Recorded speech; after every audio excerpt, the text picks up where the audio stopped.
എല്ലാവർക്കും whites on ഫുട്ബോളിന്റെ മറ്റൊരു വീഡിയോയിലേക്ക് സ്വാഗതം.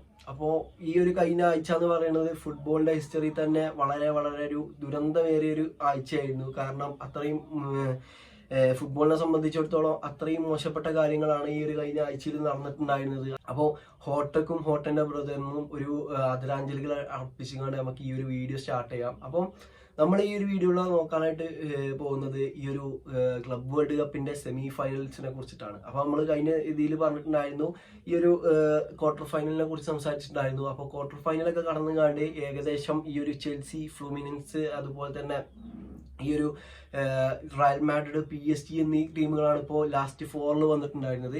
ഈ ഒരു ചെൽസിക്ക് ഈ ഒരു ഫ്ലൂമിനൻസിനെതിരായിരിക്കും, ആ ഒരു ബ്രസീലിയൻ ക്ലബിനെതിരായിരിക്കും സെമി ഫൈനൽ കളിക്കേണ്ടി വരിക. അത് അപ്പുറത്ത് നോക്കുകയാണെന്നുണ്ടെങ്കിൽ PSG വേഴ്സസ് റയൽ മാഡ്രിഡ് മത്സരമാണ് ഈ ഒരു സെമി ഫൈനൽ കാണാൻ പോവുക. എൻ്റെ അഭിപ്രായത്തിൽ ഇതൊരു ഫൈനലാണെന്ന് വേണമെങ്കിൽ പറയാം.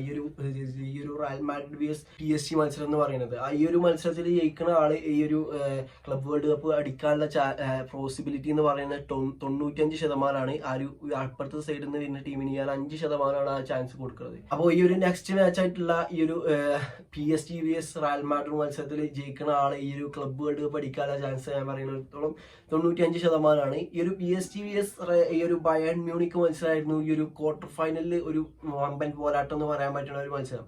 ആ ഒരു മത്സരത്തിൽ ഈ ഒരു കുറെ കാലങ്ങൾക്ക് ശേഷം PSG ആ ഒരു ബയന്റെ ആ ഒരു വിന്നിംഗ് സ്ട്രീക്കിന് ബ്ലോക്ക് നിർത്തുകയാണ്. അതുപോലെ തന്നെ ഈ ഒരു അവസാന ടൈമിൽ 9 പേര് ആയി ചുരുങ്ങിയതിനു ശേഷം പോലും ഒരു ഗോൾ സ്കോർ ചെയ്യാൻ ഈ ഒരു ഒസ്മാൻ ഡെംബേലക്ക് സാധിച്ചിട്ടുണ്ട്. ഈ ഒസ്മാൻ ഡെംബേലന്റെ ആ ഒരു ഗോളിന് ശേഷമുള്ള ഒരു സെലിബ്രേഷൻ എന്ന് പറയുന്നത് എടുത്തു പറയേണ്ട ഒരു സംഭവമാണ്. ഹോട്ടന്റെ one of the favourite celebration ആണ്. അതായത് ആ ഒരു ഗെയിം കളിക്കണ ആ ഒരു സെലിബ്രേഷൻ ആണ് ഈ ഒസ്മാൻ ഡെംബേല ഇത് അയച്ചു വെച്ചിട്ടുണ്ടായിരുന്നത്. ആ ഒരു ഹോട്ടൊക്കെ ഒരു ട്രിബ്യൂട്ട് എന്നുള്ള രീതിയിലാണ് ചെയ്തിട്ടുണ്ടായിരുന്നത്. അതുപോലെ തന്നെ ഈ ഒരു Borussia Dortmund vs Real Madrid മത്സരത്തിൽ ലാസ്റ്റ് ഈ ഒരു എംബാപ്പെ സ്കോർ ചെയ്തതിനു ശേഷം ആ ഒരു എംബാപ്പെ ആ ഒരു കയ്യിൽ 20 എഴുതി കാണിച്ചു കാണ്ട് അതും ഒരു ഹോട്ടക്കിൽ ആ ഒരു ഇതാക്കിയാണ്ട് അങ്ങനെ കണ്ടു. അങ്ങനെ ഒട്ടനവധി കാഴ്ചകൾ ഈ ഒരു ദിയാഗോ ഹോട്ടന്റെ മരണത്തിന് ശേഷം നമ്മൾ ഈ ഒരു മത്സരങ്ങളിലൊക്കെ കണ്ടു. അതിൽ എക്സ്പെഷ്യലി റൂബൻ നെവസ് എന്ന് പറയുന്ന ഈ ഒരു ഹോട്ടന്റെ one of the best friend എന്ന് പറയുന്ന ആ ഒരു വ്യക്തി ആ ഒരു അൽ ഹിലാൽ vs ഫ്ലൂമിനൻസ് മത്സരത്തിൽ ആ ഒരു കരയണ കാഴ്ചകൾ എല്ലാവരും കണ്ടിട്ടുണ്ടാവും. ഷാവോ ക്യാൻസലോവും അതുപോലെ തന്നെ റൂബൻ നെവസ്, അങ്ങനത്തെ കുറെ ട്രാജിക് സംഭവങ്ങൾ നമ്മൾ ഈ ഒരു ആഴ്ച ഫുട്ബോൾ കണ്ടിട്ടുണ്ടായിരുന്നു. അങ്ങനത്തെ ഒരു ബാഡ് വീക്കായിരുന്നു ഈ ഒരു കഴിഞ്ഞ വീക്ക് എന്ന് പറയുന്നത്. അതുപോലെ തന്നെ ഈ ഒരു ബയേൺ മ്യൂണിക്ക് vs PSG മത്സരം എടുത്ത് നോക്കുകയാണെന്നുണ്ടെങ്കിൽ ആ ഒരു മത്സരത്തിൽ നല്ലൊരു പെർഫോമൻസ് കാഴ്ചവെക്കാൻ ഇപ്പം ബയേൺ തോറ്റു എന്ന് പറയുമ്പോൾ പോലും നല്ലൊരു പുഷ് കൊടുത്തതിന് ശേഷമാണ് പരാജയപ്പെട്ടത്. അതിലവർക്ക് കൊടുക്കേണ്ടി വന്ന മറ്റൊരു പേരാണ് ജമാൽ മുസിയാലന്റെ ആ ഒരു ഇഞ്ചുറി കണ്ടവർക്ക് അറിയാം. ആ ഒരു ലെഗ് ആ ഒരു പൊസിഷൻ തെന്നിക്കാണ്ട് ആടണ ഒരു കാഴ്ച അങ്ങനെ അത് പറഞ്ഞ് വിവരിക്കാൻ കഴിയില്ല. ഞാൻ എന്തായാലും വീഡിയോ ക്ലിപ്പ് ആഡ് ചെയ്യാൻ പറ്റി ഞാൻ ആഡ് ചെയ്യാം. അപ്പൊ അങ്ങനെ ഒരു ഇനി ഏകദേശം 4-5 മാസത്തോളം മുസിയാലക്ക് കളിക്കാൻ പറ്റൂല എന്ന് പറയുന്നത്. അത് ഇനിയിപ്പോൾ അങ്ങനെ തിരിച്ചു വന്നാലും എത്രത്തോളം ആ ഒരു പഴയ ഫോം എടുക്കാൻ കഴിയുന്നുള്ളത് കണ്ടന്റ് അറിയണം. അങ്ങനത്തെ ഒരു ഇഞ്ചുറിയാണ് മൂപ്പർക്ക് സംഭവിച്ചിട്ടുള്ളത്. അപ്പോൾ അതാണ് ഈ ഒരു ഇതിൽ പറയാനുള്ളത്.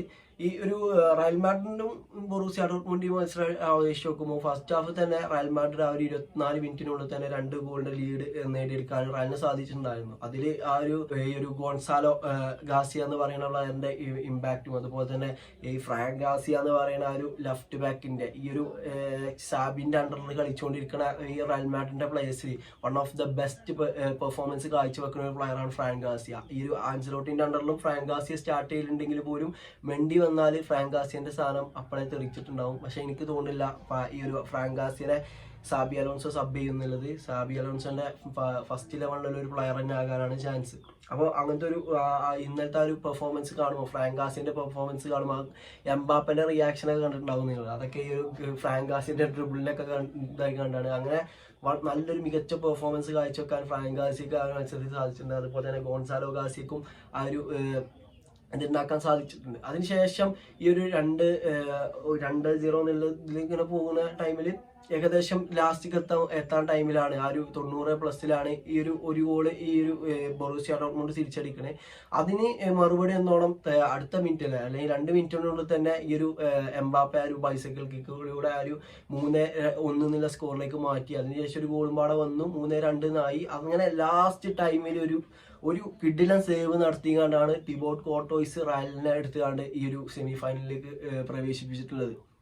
അതായത് ആ ഒരു സേവ് കണ്ടാൽ അറിയാം, ആ സേവോട് കൂടി കളി കഴിഞ്ഞു. ആ ഒരു ഗോൾ ആകാനുള്ള ചാൻസ് എന്ന് പറയുന്നത് എനിക്ക് തോന്നുന്നു അത്രയും നല്ലൊരു ഷോട്ടാണ് ആ ഒരു പ്ലെയർ ഉതിർത്തിട്ടുണ്ടായിരുന്നത്. പക്ഷെ അത് തിബോട്ട് കോർട്ടോയ്സ് സേവ് ചെയ്തു. ഇനി നമ്മൾ അപ്പുറത്ത് നോക്കുകയാണെങ്കിൽ ചെൽസി vs പാൽമെറാസ് മത്സരമാണ്. പാൽമെറാസിനോട് ചെൽസി 2-1 ജയിച്ചിട്ടുണ്ടായിരുന്നത്. പക്ഷെ ആ ഒരു കളി കണ്ടാൽ ചെൽസിക്ക് ഇതിലാണ് നല്ല സ്കോറിന് ജയിക്കാൻ കഴിഞ്ഞു എന്ന് എനിക്ക് തോന്നിയിട്ടുണ്ടായിരുന്നു. ഞാനൊരു കളി കണ്ടിട്ടുണ്ടായിരുന്നു. അതിൽ ഒരു ചെൽസിൻ്റെ തന്നെ താരമാകാൻ പോണ എസ്റ്റാവിയോ എന്ന് പറയുന്ന പ്ലെയറാണ് പാൽമിറാസിന് വേണ്ടി സ്കോർ ചെയ്തിട്ടുണ്ടായിരുന്നത്. അതിനുശേഷം വേർട്ടൻ്റെ ഒരു മിസ്റ്റേക്കിലൂടെയാണ് ഈ ഒരു പാമർ ഫസ്റ്റ് ഗോൾ അടിച്ചിട്ടുണ്ടായിരുന്നു. അതിനുശേഷം ഈ ഒരു എസ്റ്റാവിയോ സെക്കൻഡ് ഹാഫിൽ ലീഡ് ആ ഒരു സമനില കൊടുത്തു. അതിനുശേഷം ഈ ഒരു വേർട്ടൻ്റെ പല ആൾക്കാർക്കും അറിയുന്ന ഒരു നെയിമാണ് വേർട്ടൻ. കാരണം ഈ ഒരു ബ്രസീലിൻ്റെ 3rd ചോയ്സ് കീപ്പറായിങ്ങാണ്ട് പലപ്പോഴും ടിറ്റൻ്റെ അണ്ടറിൽ കളിപ്പിക്കുന്ന ഒരു കീപ്പറാണത്.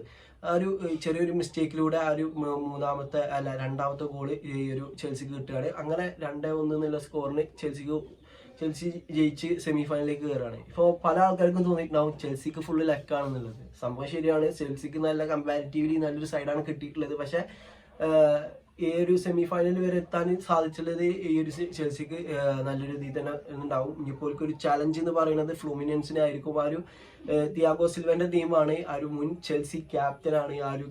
ഈ ഒരു ചെൽസി ചാമ്പ്യൻസ് ലീഗ് ഒക്കെ അടിക്കുന്ന ആ ടൈമിൽ ചെൽസിയിൽ ആ ഒരു മെയിൻ സെൻറ്റർ ബാക്ക് ആയിങ്ങാണ്ട് ആ ഒരു തിയാഗോ സിൽവന്റെ ഫോമൊക്കെ ആ ഒരു ക്യാമ്പയിനിൽ അവർക്ക് ഭയങ്കര ഹെൽപ്പ് ചെയ്തിട്ടുണ്ട്. അങ്ങനത്തെ ഒരു ലെജൻഡിനെതിരെയാണ് ചെൽസി അടുത്ത ഇതിൽ കളിക്കാൻ പോകുന്നത്. ഈ ഒരു ഇതിൽ എന്താവും സംഭവിക്കുക എന്നുള്ളതൊക്കെ എനിക്ക് തോന്നുന്നു. എൻ്റെ ഒരു പ്രൊഡിക്ഷൻ പറയുന്നത് ഈ ഒരു ഫ്ലൂമിനൻസ് ഫൈനലിലേക്ക് കയറാനുള്ള ചാൻസ് 50 ആണ്. അതുപോലെ തന്നെ ചെൽസിക്കും 50-50 ആണ്. അല്ലാതെ ചെൽസി കംപ്ലീറ്റ്ലി ഡോമിനേറ്റ് ചെയ്യുമെന്ന് പറഞ്ഞാൽ എനിക്കങ്ങനെ അംഗീകരിക്കാൻ പറ്റൂല. കാരണം എന്തായാലും ചെൽസിക്ക് ചാൻസ് ഉണ്ട്, അങ്ങനെയല്ല. പക്ഷേ ചെൽസി അങ്ങനെ നല്ലൊരു മികച്ച പെർഫോമൻസ് ഒന്നും കാഴ്ചവെക്കാൻ ഫ്ലൂമിനൻസിന്റെ എതിരെ, അതായത് ഒരു 2-3 ഗോളൊക്കെ അടിച്ച് ജയിക്കാനുള്ള അത്രയൊന്നും കഴിയൂല. എന്തായാലും ഫ്ലൂമിനൻസ് ഒരു ഗോൾ അടിക്കും, അത് ഞാൻ നിങ്ങൾക്ക് ഉറപ്പുവരാം.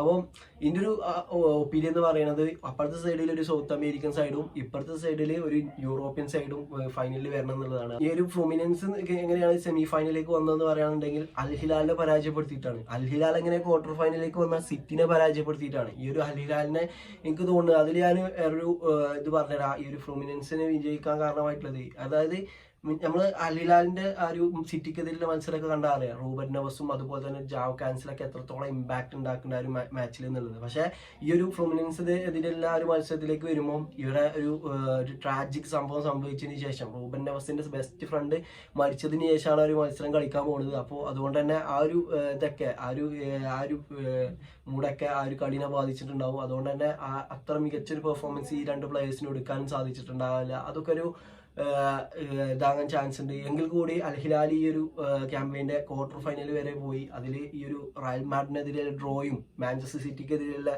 ആ ഒരു വിന്നൊക്കെ കാണുമ്പോൾ തന്നെ ഈ ഒരു അൽ ഹിലാൽ എന്ന് പറയുന്നത് അല്ലെങ്കിൽ സൗദി ലീഗ് എന്ന് പറയുന്നത് എത്രത്തോളം പുരോഗമിച്ചു എന്നുള്ളത് ഈ ഒരു വേൾഡിന് മനസ്സിലാക്കാൻ പറ്റുന്ന സംഭവമാണ്. അതിലൂടെ തന്നെ ഈ ഒരു ബ്രസീലിയൻ ലീഗ് എങ്ങനെയാണ് പണ്ടുണ്ടായിരുന്നത് ആ ഒരു രീതിയിൽ തന്നെ ഇപ്പോഴും പെർഫോം ചെയ്യാൻ ബ്രസീലിയൻ ലീഗത്തെ ക്ലബ്ബുകൾക്ക് സാധിക്കും എന്നുള്ളതും അടിപൊളിയായിട്ട് കാണിക്കുന്ന ഒരു ക്യാമ്പയിനാണ് ഇത്രത്തോളം നമ്മൾ കണ്ടത് വെച്ച് നമുക്ക് അഭിപ്രായപ്പെടാനുള്ളത്. ഇനിയിപ്പോൾ ചെൽസിനെതിരെ ആ ഒരു ഫ്ലൂമിനൻസിന് ആ ഒരു ഫൈനൽ പ്രവേശനം നടത്താൻ കഴിഞ്ഞാൽ അതും നമുക്കൊരു ഇതാക്കാൻ കഴിയും. അല്ലാന്നുണ്ടെങ്കിൽ എന്തായാലും ഈ ഒരു ഒപ്പീനിയൻ, അതായത് ചെൽസി vs ഫ്ലൂമിനൻസ് എന്നുള്ള ഒരു മത്സരത്തിൽ ആര് വിജയിക്കും, നിങ്ങളുടെ ആ ഒരു എത്ര പെർസെൻറ്റേജ് ആണ് ചെൽസിക്ക് നിങ്ങൾ കൊടുക്കണം എന്നുള്ളത് തീർച്ചയായിട്ടും കമന്റ് ചെയ്യുക. അപ്പോൾ ഇതൊക്കെയാണ് എൻ്റെ പ്രൊഡിക്ഷൻ. ഇതിൻ്റെ ഒരു ഷോർട്ട് പ്രൊഡിക്ഷൻ എന്ന് പറഞ്ഞാൽ ഇപ്പോഴത്തെ സൈഡിൽ നിന്ന് ഫ്ലൂമിനൻസും കയറണം, അപ്പുറത്തെ സൈഡിൽ നിന്ന് റയൽ മാഡ്രിഡും കയറണം as A Real Madrid fan. അപ്പോൾ ഈ അല്ലാന്നുണ്ടെങ്കിൽ നമ്മൾ ടാറ്റിക്സിൽ നോക്കുകയാണെന്നുണ്ടെങ്കിൽ എന്തായാലും ഈ സൈഡിൽ നിന്ന് ചെൽസി കയറും, ആ ഒരു സൈഡിൽ നിന്ന് റയലും PSG കളിക്കുമ്പോൾ ആ ഒരു സൈഡിൽ നിന്ന് കൂടുതൽ പോസിബിലിറ്റി സ്വാഭാവികമായിട്ടും PSG-ക്കാണ്. പക്ഷേ എൻ്റെ വ്യക്തിപരമായ താല്പര്യം അങ്ങനെയാണ്. അപ്പോൾ നിങ്ങളുടെ അഭിപ്രായം തീർച്ചയായിട്ടും കമന്റ് ചെയ്യുക. അപ്പോൾ ഇന്നത്തെ വീഡിയോ ഇത്രേ ഉള്ളൂ. ഈ ഒരു വീഡിയോ നിങ്ങൾക്ക് ഇഷ്ടപ്പെടുകയാണെന്നുണ്ടെങ്കിൽ തീർച്ചയായിട്ടും കൂടെ നിൽക്കുക. ഓക്കെ.